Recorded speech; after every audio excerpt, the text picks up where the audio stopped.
Tambala hili mtu wangu linaitwa Campus Chronicles. Mimi naitwa Rio na hii ni Zurio TV. Usiache kusubscribe, kucomment, kushare na kubonyeza alama kengele ili uwe sehemu ya familia hii kubwa. Sasa nikushauri tu kwamba kama hujaifuatilia sehemu ya kwanza, ya pili na tatu, basi nimekuwekea ndani ya Zurio TV. Wewe angalia tu hapo, utaenjoy mtu wangu. Sasa tuendelee pale ambapo tulishia na tambala hili. Bella na Amira wakati wanasoma, Bella akaokota simu ya mdogo wake hapa. Akamwambia naye anataka kujiunga kwenye hili kundi, lakini Bella akakataa. Alikuwa anasema kwa sababu amekuwa akimchongea sana kwa mama yake. Kwa hiyo hataki kabisa mazoea na pacha yake. Amira akamwambia hiyo sio sawa, huyo ni pacha yako. Bella msimamo wake ni ule ule, hataki kabisa kujiunga na pacha yake. Basi bana, watu wakaamua kwenda kantini kwa ajili ya chakula na nini, vitu kaa hizo mtu wangu. Wakati wanatoka wakapishana na Queen Fatima hapa. Basi alikuwa anawatazama kwa uchungu vibaya mno. Yaani kifupi ni kwamba Fatima na Amira hazivi kabisa kwa sasa, yote kwa sababu ya Kewe. Si mnajua hilo eh? Baada ya muda Ozi akamwambia Fatima kuwa kuna nafasi imetoka kwenye timu ya habari ya chuo, kwa hiyo wanafunzi wanapaswa kujiunga huko. Lakini miongoni mwa majina ambayo yamependekezwa kujiunga na hiyo timu ni pamoja na jina la Amira. Fatima kashangaa,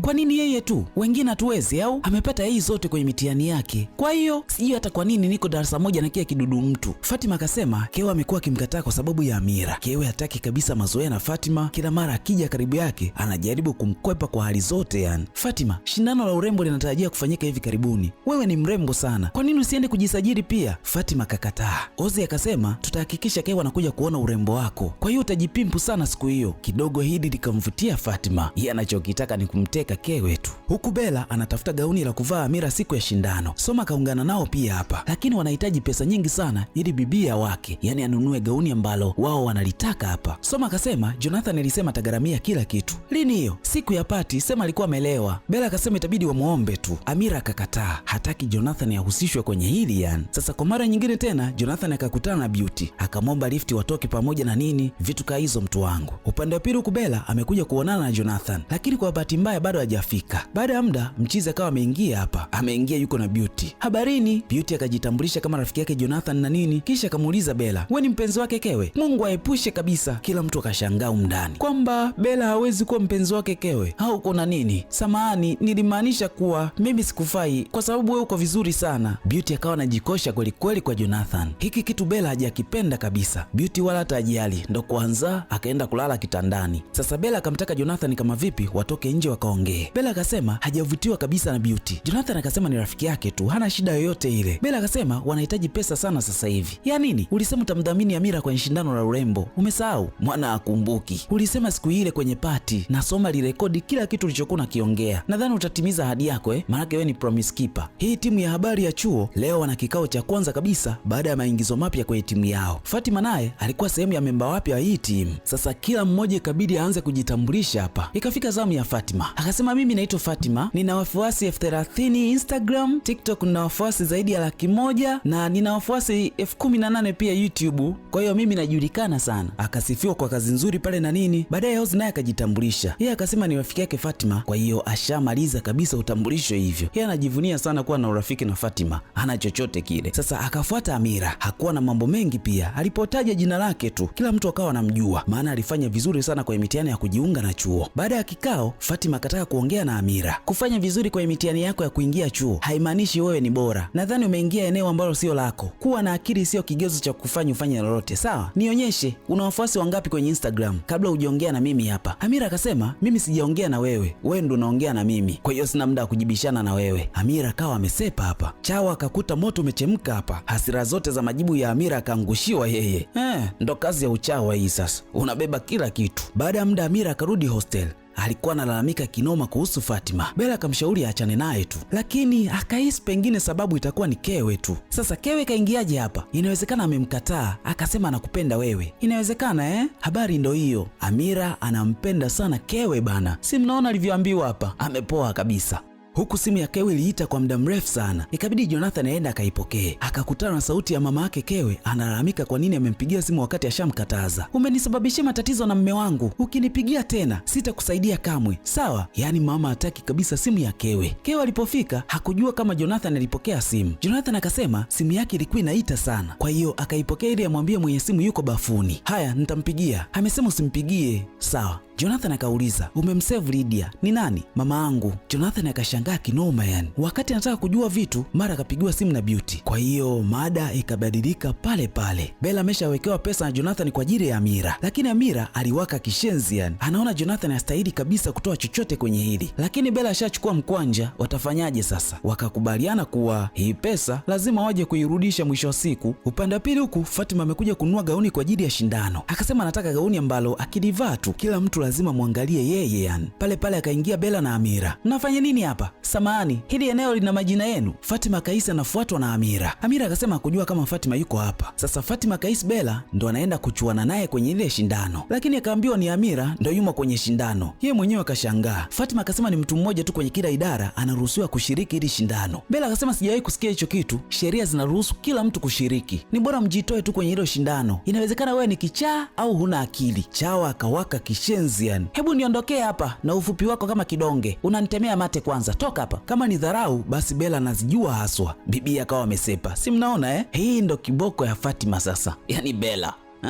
Fatima akasema anajua nini cha kufanya hapa, kwa hiyo lazima atakuja kuwafanyia kitu kibaya tu. Sasa Soma akiwa njiani akakutana na Steve. Kama mnamkumbuka, Steve ni jaji wa shindano la kuimba, si mnamkumbuka Akasema na nyimbo anazifikiria, nyimbo ambazo zinaendana kabisa na sauti ya Soma. Akahitaji kama vipi baadaye waonane ili amfundishe hizo nyimbo. Hapa kuna kufundishwa nyimbo kweli? Soma akasema yuko busy sana sasa hivi, hana huo muda. Unaiacha hii nafasi? Na vipi kuhusu kubadili idara? Soma hataki kabisa kuongelea swala la kubadili idara, maana mzee wake atamuua. Beauty leo amempa mwaliko Jonathan wa kwenda kwenye party nje ya chuo. Mchiza akakubali kuongozana naye, vitu kama hizo mtu wangu. Sasa mida fulani vya kula, Jonathan akaja na Beauty mgawani. Bella hampendi kinoma Beauty. Anahisi kuna kitu hakipo sawa hapa. Inaonekana wanafurahia sana wale. Bella hapendi kishenzi. Halafu sasa cha kushangaza, Jonathan akaenda na Beauty kwenye meza ambayo Bella amekaa na Amira. Noma sana mtu wangu. Jonathan akasema, Beauty anapati leo. Wapi mwaliko? Beauty akaanza kujikanyaga pale na nini. Akasema ni ya watu wachache tu, hatuna uwezo wa kuongeza wengine. Jonathan akataka kuongeza bajeti ili washikaji zake waende pia. Beauty akasema tumechelewa sana kwenye hilo. Bella akaelewa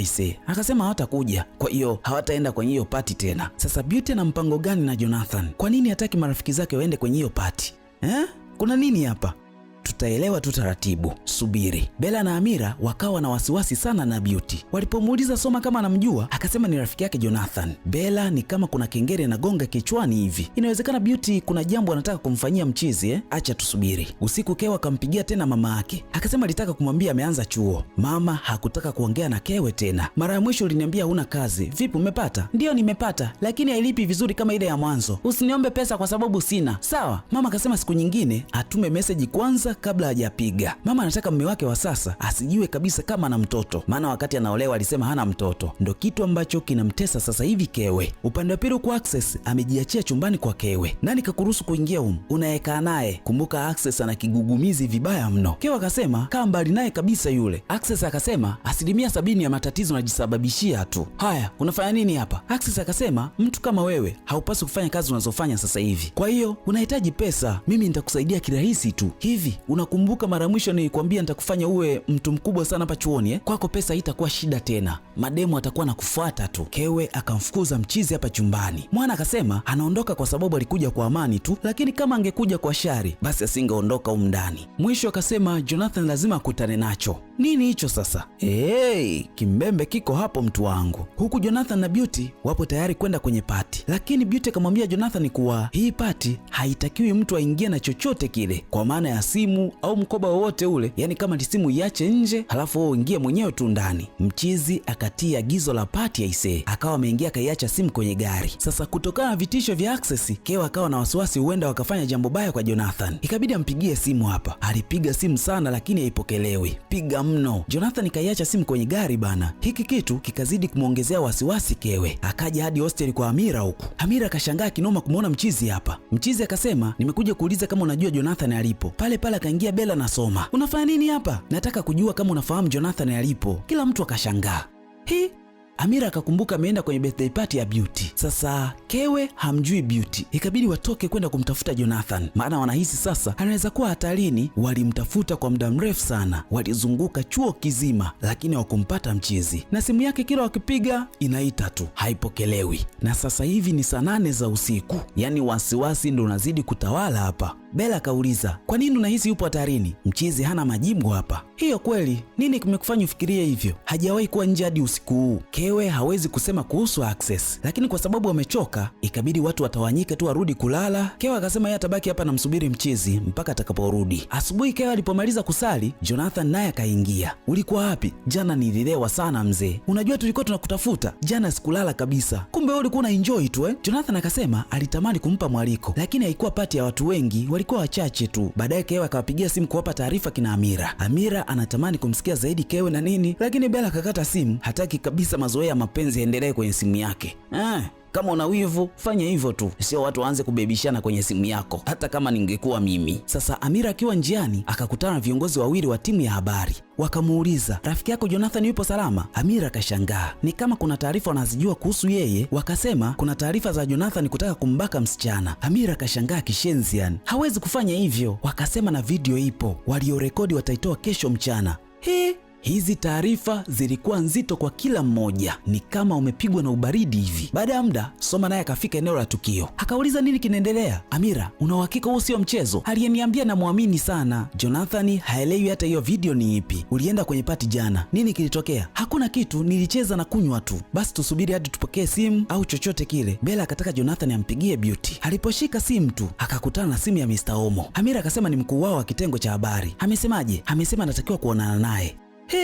Amira akasema ataenda naye. Bella akakataa, lakini ni rafiki yangu, halafu yule ni mwalimu wangu. Soma akakubaliana na Amira, ikabidi waondoke kwenda kwa Mr. Omo. Sasa Mr. Omo akashangaa kumuona Amira hapa. Amira akasema alikuwa na Jonathan wakati anampigia simu, kwa hiyo na yeye kwa sababu alikuwa na maswali kadhaa kuhusu research ya podcast akaamua aje amuulize hapa. Ni rafiki yako? Ndiyo mkuu. Mr. Omo akauliza, unamjua msichana mmoja anaitwa Beauty? Jonathan akasema anamjua na alikuwa naye kwenye pati jana usiku. Unamaanisha usiku mzima? Ndiyo, kwenye sherehe. Haukufanya kitu kingine chochote tofauti na kula, kunywa na kucheza? Hakuna kingine mkuu. Kuna tatizo? Rafiki yako hapa amejiingiza kwenye tatizo kubwa tu, sidhani kama anaweza kumsaidia huyu. Jonathan haelewi nini kinaendelea. Mr. Omo akasema wamesema ulitaka kumbaka msichana anaitwa Beauty. Jonathan haelewi kitu. Ndo kwanza nasikia hapa ya maneno. Mr. Omo akamwambia mlalamikaji amesema na video ya ushahidi na amesema ataiachia kama hatua za kinidhamu hazijachukuliwa dhidi yako. Mr. Omo akasema hata nafasi ya baba yako inaweza kuwa hatarini pia. Mchizi ameingia kwenye msala mzito hapa na sasa atafikishwa kwenye kamati ya nidhamu.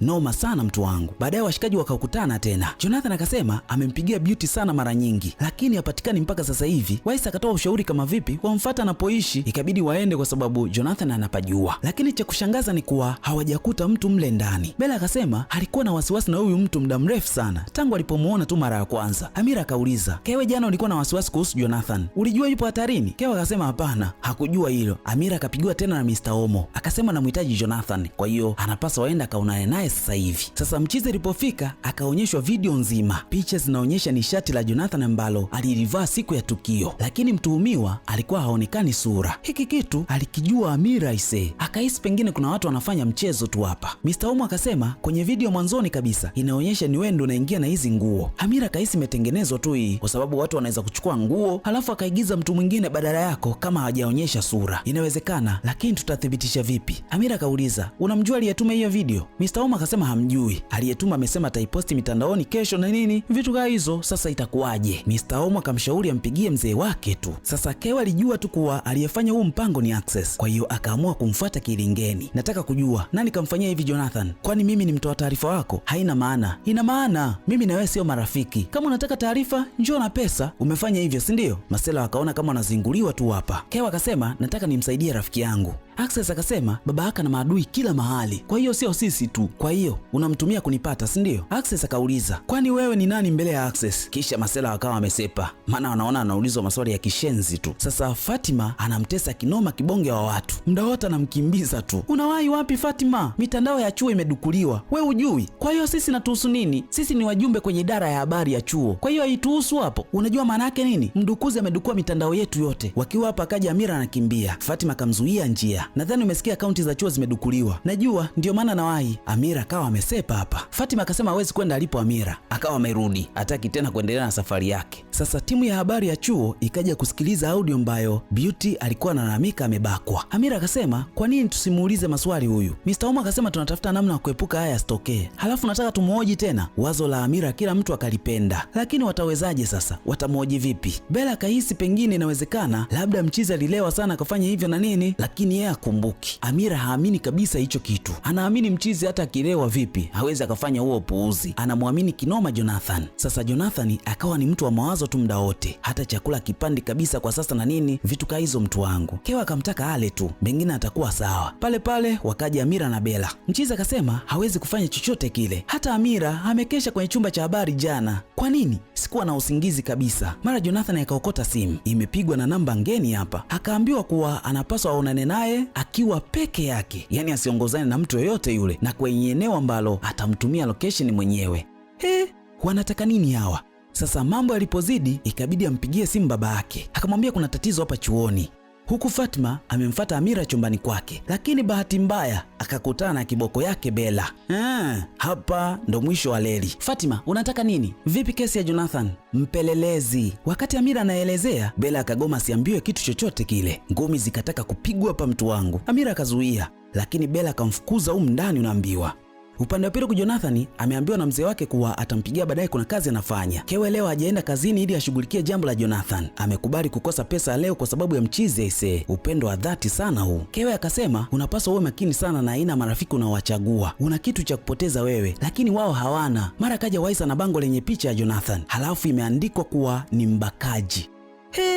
Na yamebandikwa kila kona ya chuo. Hebu imagine aisee. Pale pale namba ngeni kapiga. Ikabidi Kewe ndio apokee. Tulimwambia aje kuonana na sisi lakini hataki. Nadhani mmeona mabango chuo kizima Mnataka nini? Kwa nini wamezima mitandao ya kijamii tusiposti? Au kwa sababu babaka anagombea ugavana? Nipeni location na kuja. Hatukutaki wewe. Tunamtaka Jonathan peke yake. Masela wakakata simu hapa. Yaani hawamtaki mtu yoyote yule. Wanamtaka Jonathan tu. Bella karudi hostel na wasiwasi kinoma. Kila mahali picha ya Jonathan imetapakaa aisee na video imetumwa kila sehemu. Bella akamtaka Amira asiambatane na Jonathan tena.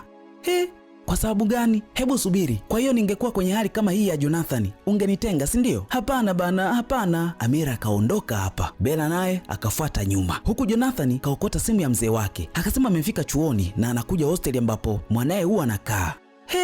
Kumbuka hadi hapa Kewe ajui kama baba yake Jonathan ndiye baba yake mzazi ambaye alimtelekezaga kipindi kile na anamchukia kinoma huyo mzee. Vipi akijua kuwa baba yake Jonathan ndio baba yake aliyemtelekeza na hapa anampambania ndugu yake ambaye baba yake alimkataa? Patamu hapo. Unadhani itakuwaje hapo? Tukutane sehemu inayofuata mtu wangu. Na huo ndo mwisho wa sehemu ya 4 ya Tambalale mtu wangu, linaitwa Campus Chronicles. Mimi naitwa Rio na hii ni Zurua TV. Usiache kusubscribe, kucomment, kushare na kubonyeza alama kengele ili uwe sehemu ya familia hii kubwa. Hadi wakati mwingine. Bye.